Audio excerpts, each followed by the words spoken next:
আপনার আইসিটি কে এখানে জয়েন্টলি কাজ করতে হবে। এই যে তথ্য প্রযুক্তি বা অনলাইন সাইবার স্পেসে যে তাদের একটা শক্তিশালী দখল, এটা কিভাবে তারা এই অবস্থানটা তৈরি করেছে, এটা কিন্তু সরকারকে আইডেন্টিফাই করে তার কাউন্টার একটা মানে ডিফেন্স তৈরি করতে হবে।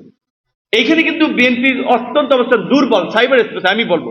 কারণ সরকারকে শুনুন, একটা দেশের প্রধানমন্ত্রী, রাষ্ট্রের সর্বোচ্চ প্রধান ব্যক্তি, নির্বাহী প্রধান ব্যক্তি, তার কথাবার্তা বলা, তার সমালোচনা যৌক্তিকভাবে করা যায়।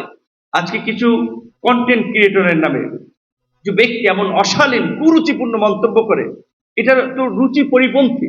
মন্ত্রীদের কিনা, অবশ্যই স্বপন ভাই মন্ত্রী, আমাকে নিয়ে আপনি সমালোচনা করবেন, কারণ সেই রাইট আছে। আমি আপনার জনগণের প্রতি দায়বদ্ধ আমার কাজের জন্য, কিন্তু সমালোচনার তো একটা ভাষা আছে। একটা জিনিস দেখবেন, আমি নোটিস করেছি, বিশেষ করে সরকারি দলের নেতা এমপি, তাদের প্রোফাইলে গেলে পাবেন মন্ত্রীদের নিচে কমেন্ট করে তার প্রোফাইলগুলো চেক করে দেখবেন, ম্যাক্সিমাম জামাত শিবিরের সমর্থক। তার প্রোফাইলের পোস্ট শেয়ার, তার পোস্ট দেওয়া, এটা দেখলে তো বোঝা যায় ম্যাক্সিমাম জামাত শিবিরের সমর্থক। এমনকি দেখি অনেকে মাদ্রাসার বিভিন্ন জায়গায় মহাতামিম মানে অধ্যক্ষ টাইপের আর এরকম এই সমস্ত লোক। তো আমি অবাক হই যে তার কমেন্টটা এইরকম, এত বিকৃত কমেন্ট, যেটা রাশিদ খান বলেছে মাঝে রাশিদ খান একটু বলতেছে, এই কারণে আবার সে তাদের সংঘবদ্ধ অপপ্রচারের শিকার। একজন সংসদ সদস্য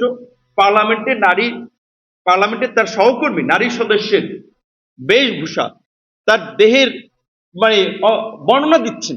সে একজন পার্লামেন্ট সদস্য, কোথায় দিচ্ছেন? ওয়াজের মাঠে। ওয়াজের মাঠে এটা বক্তব্য, এইটা কি ইসলামের সৌন্দর্য না ইসলামের বাণী?